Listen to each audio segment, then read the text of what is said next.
Hey everybody, Ryan here at eTrailer. Today on our 2015 Jeep Wrangler Unlimited, we're going to be showing you how to install the CURT Base Plate kit with removable arms. Before we get into that though, let's take a minute, check this out, and make sure it's going to work for you. When it comes to flat toes, hands down, one of the biggest questions that people wonder is, what parts am I actually going to need? And there's going to be 5 main components to allow you to flat tow your Jeep down the road safely. All right, and the first one will be your base plate. That gives us an attachment point to allow us to hook our tow bar up. This is an actual physical link that connects our Jeep to the back of our motorhome. All right, your third part will be safety cables, and these are just there in the event of an unlikely disconnect. We're gonna keep everything paired together. The fourth main part will be tow bar wiring, and this is just going to send the lighting functions from the back of your coach to the back of your Jeep, keeping you safe and legal. And last but not least, the fifth main part will be a supplemental braking system.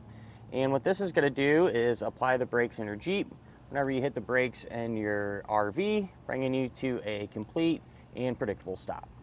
So here's what your Jeep could potentially look like whenever you're not hooked up and flat towing behind your motorhome.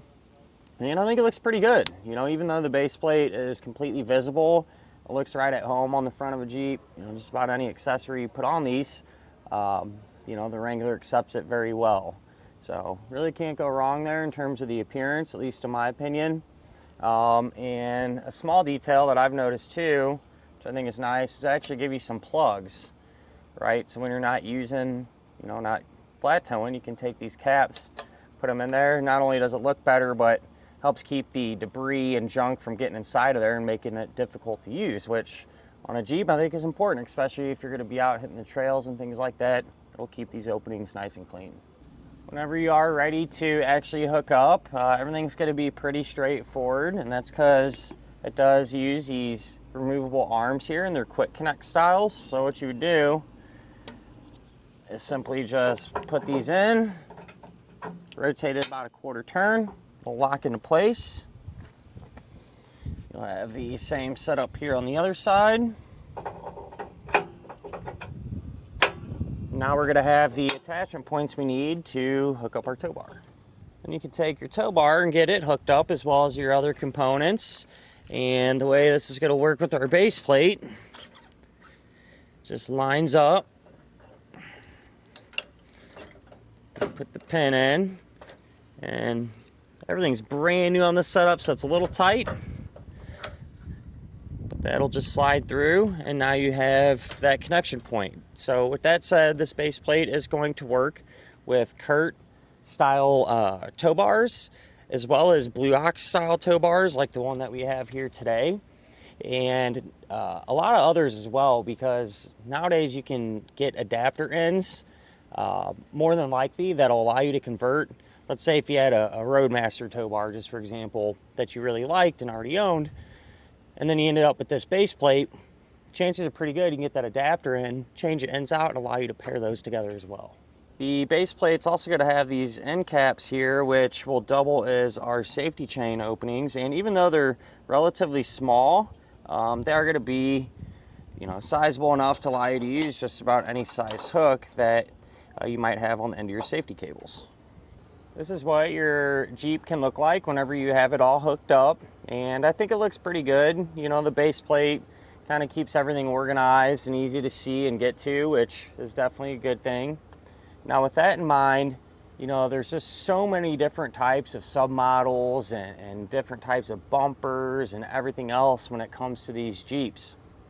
And this one is designed to work with Jeeps that have an aftermarket front bumper on it, right? And it'll work with a lot of different ones. It's hard to speak to every single one out there, but because of all those different submodels and everything, I highly encourage you to make sure to use our fit guide, and then there will be a drop-down menu for vehicle type, and it gives you a bunch of options in terms of certain submodels, certain types of bumpers, things like that.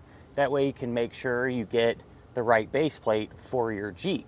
At the end of the day, this is going to be a good option for those of you that have Jeeps with aftermarket bumpers that you're wanting to pull behind your motorhome. As far as the installation goes, it's going to be a little bit different for everyone, just kind of depending on your setup, right? Ours wasn't too bad. You kind of have to go about it figuring out how to remove everything. You know, I'm not the one who installed the bumper, so trying to figure out how to take it off, it's just a little more time consuming. Not kind of having a step-by-step instructions to follow. So hopefully at least we can kind of get you going and give you some general guidance and make your install a little bit easier for you. So why don't we go ahead, pull into the shop and get started on it now. To begin our installation, we're going to be here at the front of our Jeep, and we are going to need to remove our bumper and a couple other components to get the base plate on. Keep in mind too, everyone's setup might be a little bit different, considering the fact that this base plate works with a lot of different styles of bumpers and everything. Every manufacturer is going to kind of have their own way of doing things, so to speak. But that in mind, either way, all this stuff's going to have to come off. So in our case, we'll first start by removing this underbody panel. On our vehicle, on each side, we're going to have 4 fasteners, a 17 millimeter head bolt here. And I want to mention, whatever we do to one side of the vehicle, we'll also do to the other side, because it'll be set up the same way. And then we'll have 3 Allen head bolts here. I'm using a 5 millimeter. So I already got the ones on the other side off, so you definitely want to support this plate.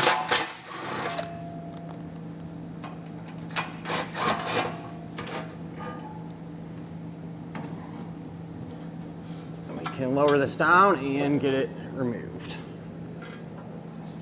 So it looks like we're going to have 4 bolts that we can get removed on each side.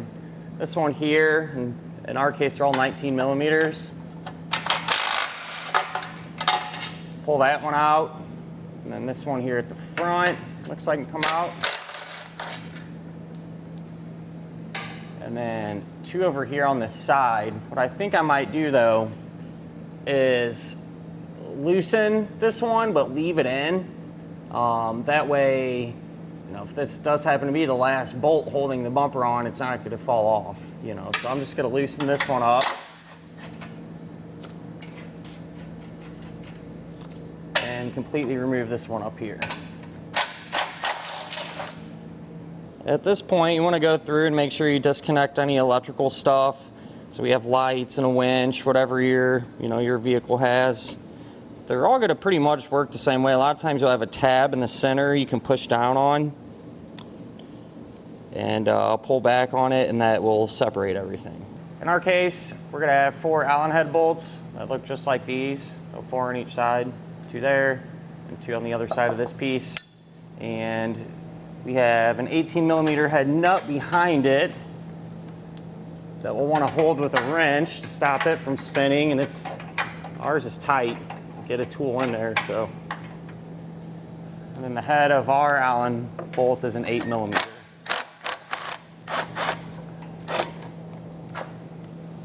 So what I think I'm going to do as well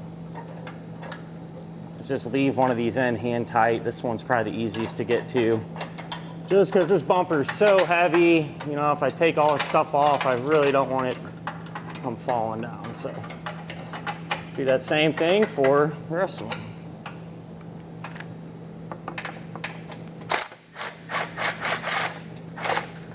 So I think we're at the point where we can get our front bumper removed. I took all the mother bolts out hand tight that we left in hand tight.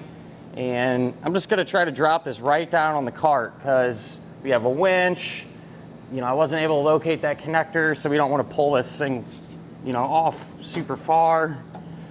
But get someone to help you out, especially with this one, it's super heavy. Time will tell if we do happen to have another fastener or something. It will let us know here, but from the looks of it, I think I got all of them. Try to work this thing off and go from there. So we were kind of struggling a little bit. Everything was just kind of getting hung up. What I ended up doing, my thought was, this plate on the bottom, that's where the winch is actually bolted to. It looks like that can almost stay, because on this edge there was a bolt like this on each side that was bolting the bumper to that plate. And so I removed those, and it felt like everything loosened up really well, so we'll give it another go here.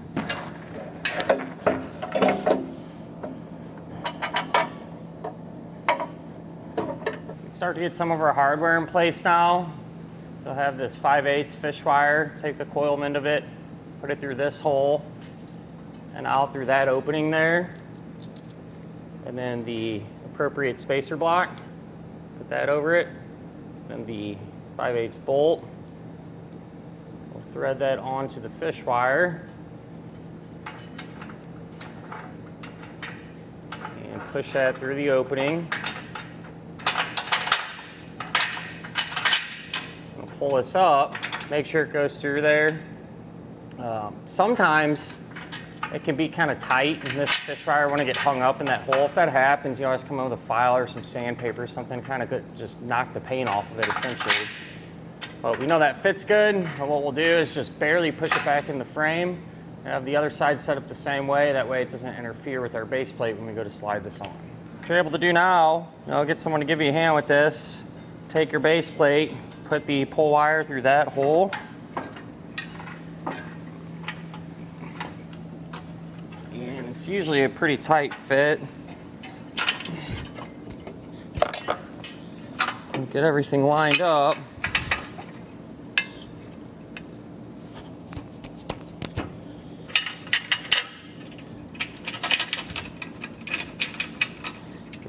We're trying to pull this bolt through.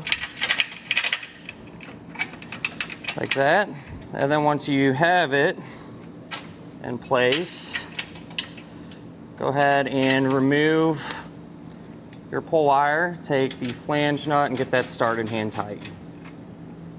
So once you have the base plate up there, you want to take a level, and I usually like to check this kind of right by our attachment points here. You want to swing the base plate up or down until it is level, and I check this on both sides, usually real close to our attachment point. Once you find that position, come back with a 15/16 size socket and snug this down. You just want it to be tight. You don't have to get crazy. You just want it tight enough where this base plate isn't going to shift on you. And then from there, you can take a drill bit, all right, in these two holes in the base plate. I'm just going to make sure they're straight. And essentially just make a little mark so we don't lose our position here. So you can come back with the appropriate size drill bit, and we're going to drill out both of those openings.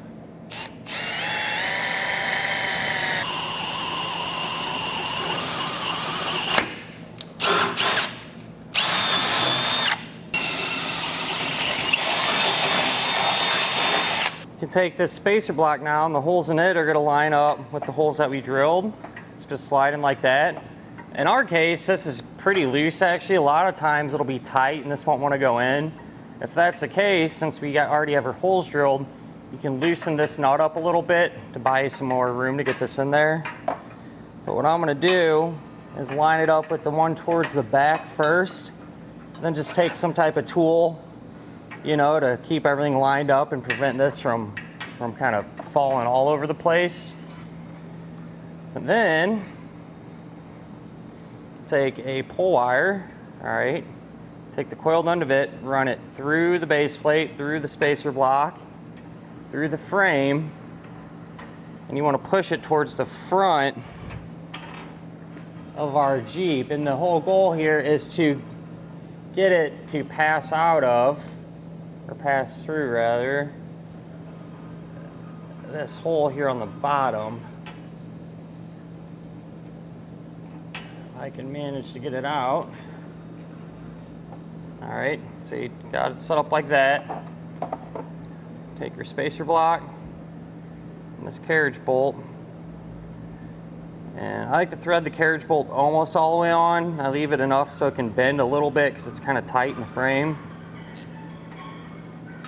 You'll feed this stuff through.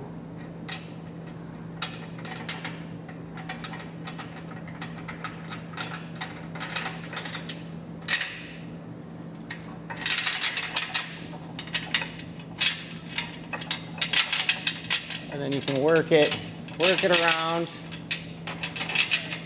Like I said, it's kind of tight, so sometimes you just have to kind of find that sweet spot.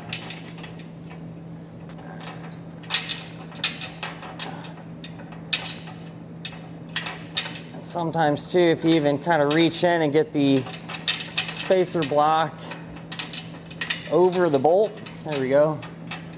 That makes it a lot easier to kind of pull everything through there. So we have it coming through now. We can get ready to remove this. So what I'm going to do here, just to prevent this from falling back in, is take a flathead screwdriver and just apply some pressure on the bolt so don't move. And take a flange nut. We'll get that started. And then we're able to remove our tool here and do that same exact thing for this attachment point back here. So I got both of them going, and we'll come back with a 3/4 inch socket. We'll snug those down. Then I'm going to trade out for a torque wrench and torque these top bolts down to the amount specified in our instructions. With these top bolts torqued down on each side now, what I did was loosen up this larger nut. All right, like I said, everyone's setup is going to be a little bit different. In our case, our bumper had this support bracket that was originally mounted in this location. Well, I'd like to utilize that. And so my thought was, I'll remove this nut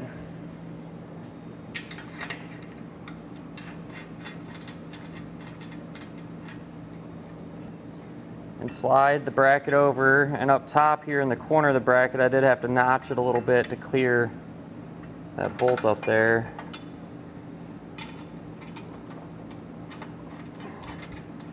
What I'm going to do is essentially just keep this kind of hand tight. You know, the base plate's not going anywhere, since we got this top one's torqued. That way if I need to kind of move this around a little bit when we get the bumper on, I can. And once that's, you know, all together and everything, I'll come back and completely tighten and torque this bolt. With that said, if you don't have these brackets, your setup's a little bit different and nothing's utilizing this attachment point, you can always tighten and torque this down to the specs in your instructions. So one thing you can do now, and again, it just depends on your setup. A lot of people's are going to be different than ours. The base plate will come with these cables and a little clamp, or a D-link if you will. Usually it's a good time to set these up. So you'd put one end, you know, the ends through this opening here, put your D-link around it, and then wrap this around the frame, just make sure it clears all the stuff. In our case, so with our winch and our different bumper and everything, I'm just looking around and it's hard to tell where everything's gonna kind of fall. So if you're unsure like I am, it's not a bad idea to maybe put the bumper on, and then you can kind of go from there and have a better idea on where you can actually put these. So what we're able to do now is get everything lined back up and resecure our bumper. So I was able to get our bumper resecured and everything, and like we talked about how our bumper used these brackets, you know, I made them work. I had to cut out a little opening in the bracket to kind of clear the bolt on our base plate. Once I got that sorted, I came back and torqued this nut down. So if you haven't already, make sure that this is completely torqued to spec. And then we were able to set up our safety cables. So here's how I got ours set up. What I did essentially was just take one of the D-links, put it around there, took our cable and wrapped it around the frame twice and rehooked it. And it's a super tight fit doing it like this, but it's kind of a good thing, honestly. That way this isn't gonna rattle and move around whenever you're going down the road. At this point, you can modify this underbody panel. That way it can slide back up and actually clear the base plate. And honestly, so our bumper originally had these tow hooks, which we had to remove because of our base plate attachment points. And this appears to be aftermarket, at least to me. And we already had slots that run down to about here. And so all I had to do is kind of extend them a few inches to clear our base plate. And this is really solid metal. I used a cutoff wheel. You can use a Sawzall, whatever you got to do this.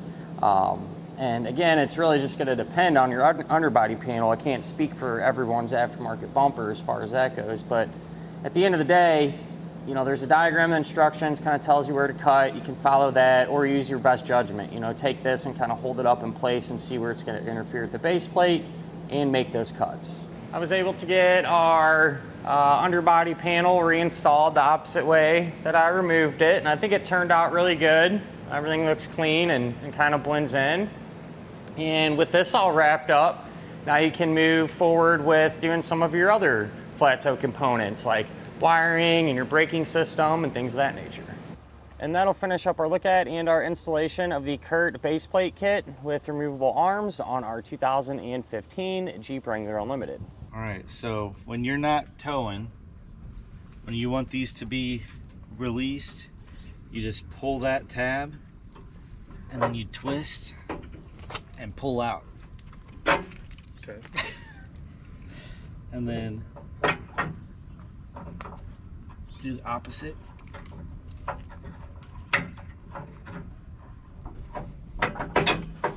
There we go. Okay. Locks into place. Okay.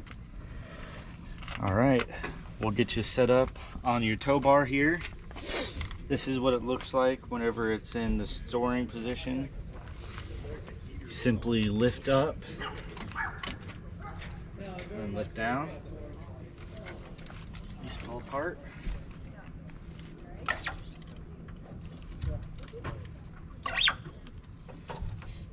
Pull the pin.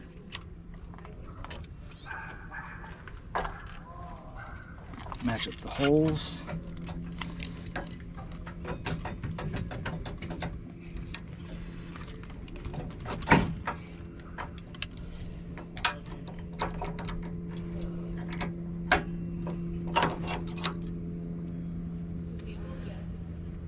Pin back in.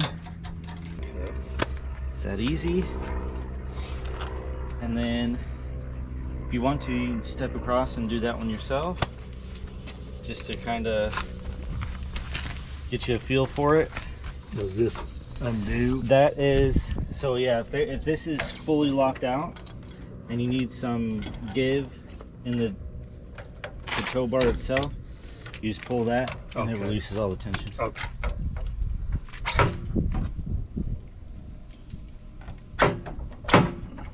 Yeah, it's a little stiff at first, but yeah, it'll definitely loosen up. Yeah. It's getting ready to get about 2,000 miles put on it here. There you go. Okay. Good enough. Yep. All right. With this being connected now, there's no more reverse. Yeah. Can't reverse. I'm sure you know that. Yeah. Also, a lot of the times these don't lock out at the exact same time. Okay. So, especially if you're going out onto just a flat road, you want to give a couple S turns, and that'll lock them both out. Okay. And then this here is your air hose, Okay. and that gets connected here. Okay. And then this is your wiring. Alright, so there'll be a tab here at the top. It's not anywhere else, so you can't get confused. Yeah. And then there'll be a tab here at the top as well. So that just goes in all the way until this top little notch is behind that, so it can't come out. That's connected. Your safety cables, I'm sure you know as well, these have to be crisscrossed. Yeah.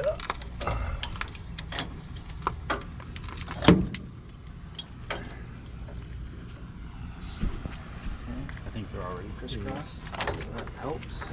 Yeah.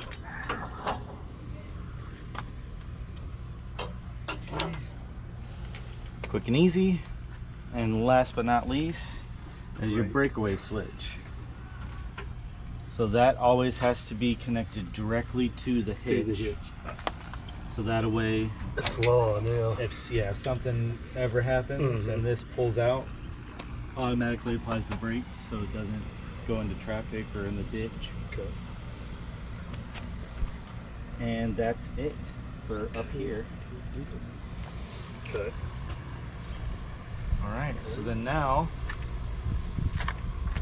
I'll show you your braking system, which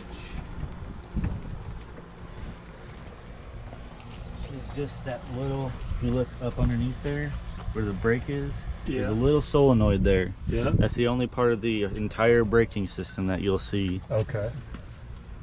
And there's nothing to be turned on or off, just when you plug the air in, that takes care of it? Yep. Okay. It runs off of the power and air off Okay. of your RV. Off the RV, okay. And then, yeah, so it's anytime you hit your brakes on your RV, it'll apply the brakes on there as well. Okay. All right, so if you want to hop in, we'll get you into flat tow mode, recreational towing mode. Recreational towing. That's what they call it. Yep. Recreational towing. So the All right, key so on, you turn it on, and you'll put your transmission in neutral, transmission neutral, and the transfer translocation case neutral, in neutral. then Start the motor.